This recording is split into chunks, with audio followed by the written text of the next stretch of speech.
welcome to the next episode of Cemetery Strolls. This one's another one from the Wales trip. I only managed to get a couple done because of the weather and everything. But this one's down in Barry Island, and it's the Merthyr Dyfan Cemetery. It's served the place in residence for Barry following a number of extensions over the years. The cemetery now stands at just over 55 acres in size. Also provides valuable green sanctuary in the heart of the town. Following the building of the docks in 1884, the population of Barry and the Cadoxon district bludgeoned over 3,000% from everything we know today. The first burial came on the 24th of October 1889, when William Mara, an 18-year-old sailor, was laid to rest. He had arrived aboard the SS Doris, berthed at Barry Dock. Many people thought it unlucky to be buried in a new cemetery, just timing that resulted in the first burial being a sailor from a visiting ship. Originally constructed in the 1890s, the cemetery chapel and the drinking fountain which stands in front of it are listed as Vale of Glamorgan County Treasures. The cemetery chapel underwent extensive renovation and repairs to return it to its former glory in 2005 to 2006. The older section of the cemetery contained many ornate memorials in the Victorian and Edwardian eras. The memorials, whilst beautiful in their own right, may also tell you a story about life, age, beliefs, and occupation of the person buried there. During this time, people were well versed in symbolism and used plants, flowers, and other motifs as a form of coded communication. There are a number of Commonwealth war graves in the cemetery too, to commemorate those who fought in the First and Second World Wars. More recently, they have installed a number of boards around the cemetery to give visitors more information about some of the notable people buried there, which I actually found some of those, and they're on the video. This project is ongoing and they welcome suggestions from the public for future boards. Since the first burial back in 1889, there have now been over 42,000 interments at the cemetery, as well as its historical significance and the value as habitat. It continues to function today as a working cemetery and will continue to do so for many more years to come.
This is one of the posts that I was talking about earlier on in the video regarding, I think it's the Friends of the Cemetery are putting information up of notable graves, and this one is Gareth Jones.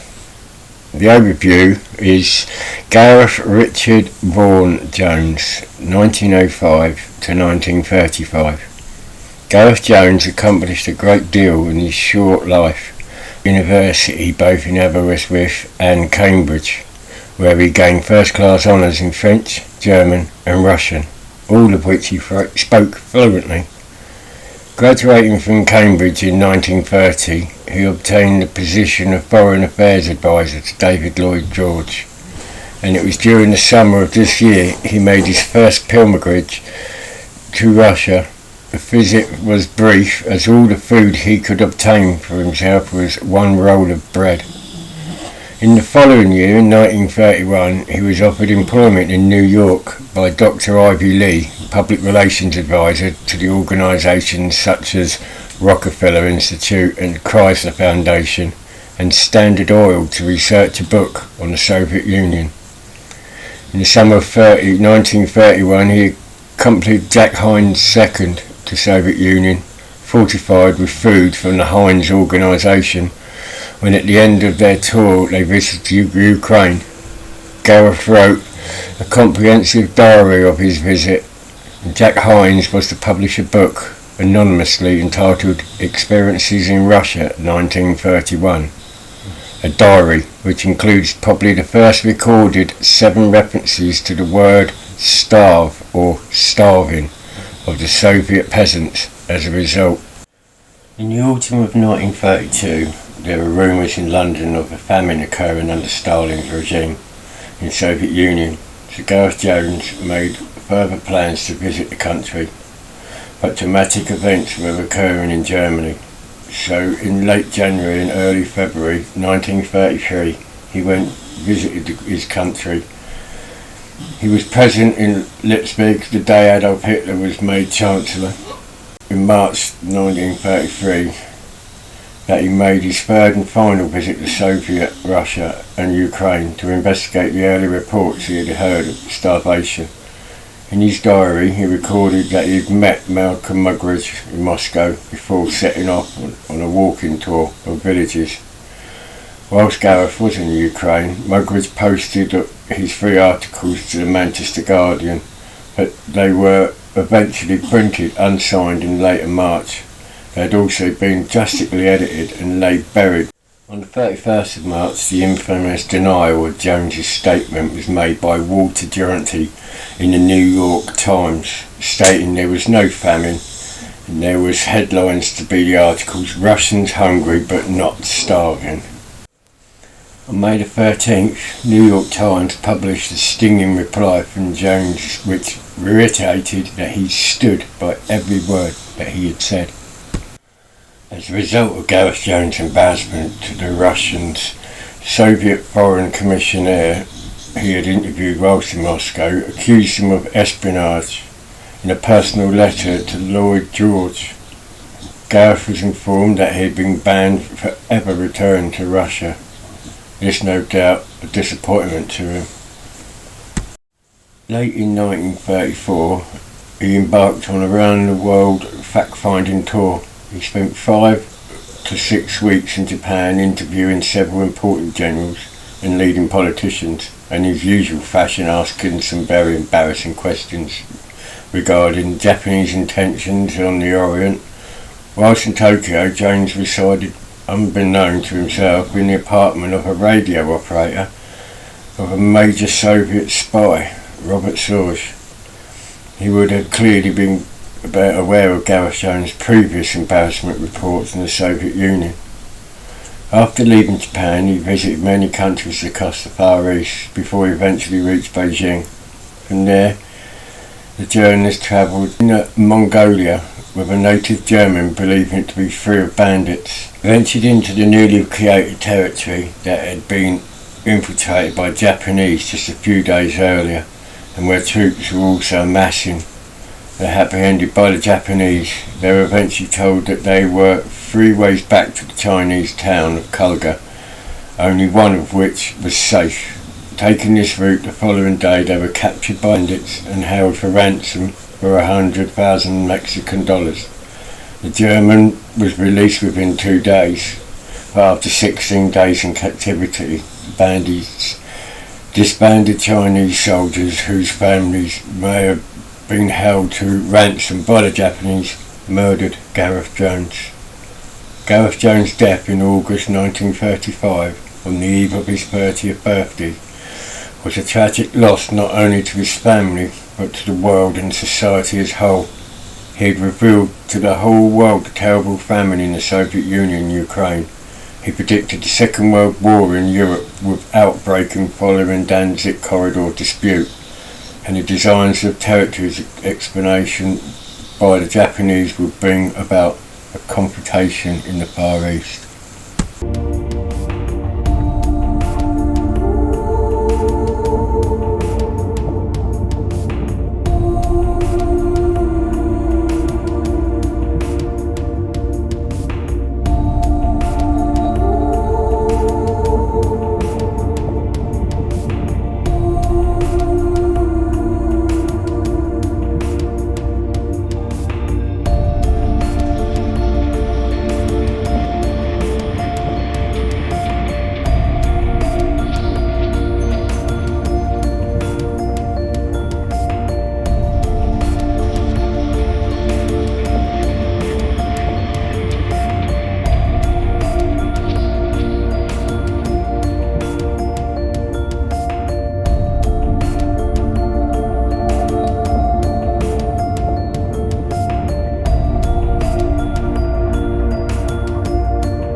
another memory of W.H. Thomas, Marine Chief Engineer by February 1912, aged 57. His wife Emmy Thomas, by December 1933, aged 65.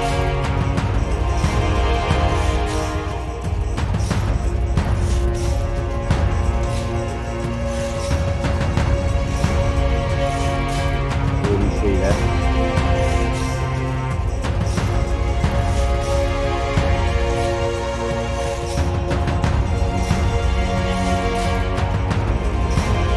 Another memory of John, the beloved husband of Elizabeth Morgan, Bellevue, died 2nd of October 1914, aged 70, and also the above named Eliza Morgan, who died June 13th, 1922.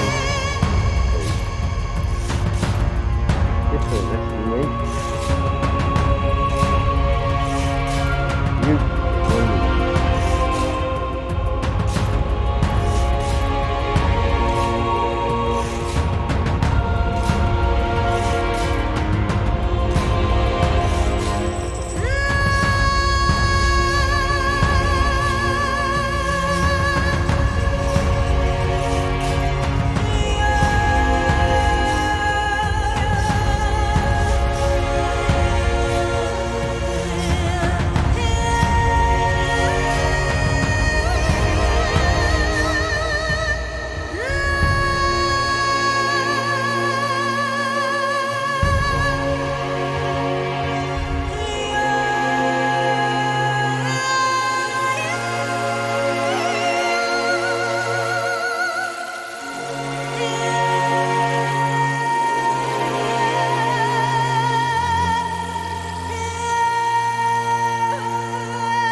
James Wilde, otherwise known as Jimmy Wilde, 1892 to 1969.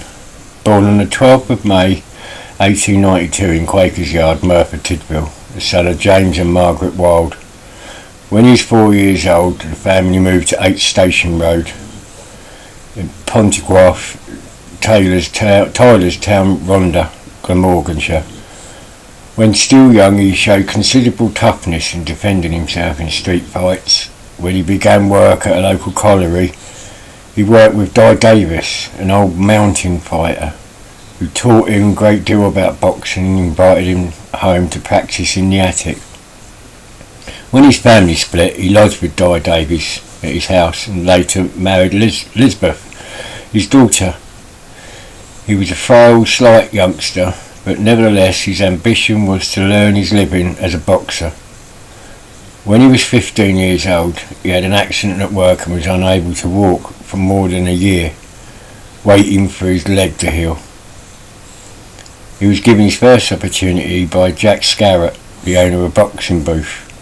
Although Jack, like others, expressed doubt over the future of someone only 5 foot 2.5 inches tall, who at that time weighed less than 6 stone, throughout his unbelievable career of 864 contests, the figure most quoted, his heaviest weight was 7 stone 10 pound. In 1911, after Lewis to act as his manager, he left the pit to concentrate on a career in a professional ring. In November 1914, he won the British Flyweight Championship by beating Joe Simmons. In January 1915, he lost his title to Tansy Lee on the 17th round. That was the first contest he lost, but within a year he'd beaten Joe Simmons to regain his title, and in January 1916 got his revenge on Tansy Lee in the 11th round. Late in 1916, by then an army physical training instructor, he beat young Zulu kid from the USA in the 11th round to win the World Flyweight Championship. With the war over, 3-round contests were arranged between soldiers of Britain and America. The second night he was beaten by Pal Moore, and because of the argument that followed, a second meeting was arranged when he won over 20 rounds. In January 1920 he went on a boxing tour to the USA and easily beat all his opponents. In January 1921 he was beaten in the 17th round by Peter Herman of the USA. The hope was that he would retire in good time, but for £15,000 he decided to visit New York to defend his title against Pancho Villa in June 1923. He had not been near the ring for a considerable time and was beaten by Villa in the 7th round. After retiring, he connected with several unsuccessful ventures. In 1938 he wrote his autobiography, Fighting Was My Business. For a time, the News of the World boxing correspondent. He was ill for the last 4 years of his life when he lost his wife, and he died 76 years of age in Whitechapel Hospital, Cardiff, in Wales. He died on the 10th of March 1969. She was born on the 18th of June 1888 in Cardiff, in Wales, and she died June the 4th, 1960 in London. She's an artist. Margaret Lindsay Williams was one of the most trusted portrait artists of the British royal family and never showed anyone as ugly as they really were. She was born in 1888 to Samuel Arthur Williams, a successful shipbroker, and Margaret Lindsay, also an art kid. Margaret received private tuition before attending Cardiff Technical College in Wales. She won a gold medal for art there, and after a short stint at Pelham College School of Arts in London, Margaret hit the big time. She attended Royal Academy, where she shined like a star that she was. She won many awards and travelling scholarships, which took young Margaret to Italy and Holland for 18 months per the advice of John Singer Sargent. She graduated. She was rolling in commissions like Queen Alexandra, Queen Mary, Princess Margaret, Queen Elizabeth II, David Lloyd George, Prime Minister of the United Kingdom from 1916 to 1922, Henry Ford, and W.H. Harding. She also tried to convince David Lloyd George that she should be the official war artist when World War I broke out, but nobody would let her near the front line, what with her being a woman and everything. She let it go and settled for illustrating to raise money for the troops. She also painted the royal children, but had a different technique for keeping them in one place that she had for the royal adults. She gave them dolls and toys, a strategy that generally worked except for in the case of Prince Charles, or now King Charles III. According to Margaret Lindsay Williams' unpublished memoirs, what had been hidden along with William's death, Prince Charles, who was 4 years old at the time, took one look at her palette and decided he wanted to be an artist. For one sitting, he even arrived complete with overalls, his own box of paints, and a special book to paint in. This inspiration lasted forever, and Prince Charles, now the King, still paints to this day. Elizabeth Phillips Hughes, MBE, 12th July 1851 to 19th of December 1925, was a Welsh scholar, teacher and promoter of women's education, first principal of the Cambridge Training College for Women.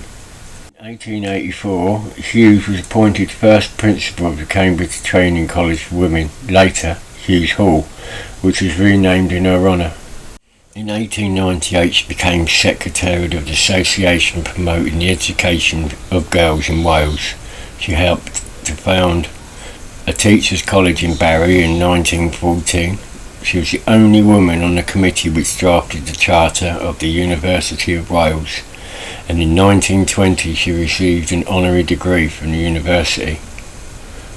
Hughes was an avid mountain climber. She climbed the Matterhorn at the age of 48. She died in 1925, aged 74, in Barry. In 2018, her birthplace in Carnarvon was marked with a blue plaque. She was recently featured in advertisement for a Cambridge fundraising campaign.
Thank you muchly for watching this episode. I hope you found it interesting. I'm going to have to go back to Barry. It's such a big cemetery that there's more to discover, obviously with the post as well. So I thank you muchly for watching, and please don't forget, for those that you haven't, please subscribe, press the notification buttons, press like, and even leave a comment if there's something even extra regarding the people that we've actually seen here today. So thank you very much for watching, and see you soon.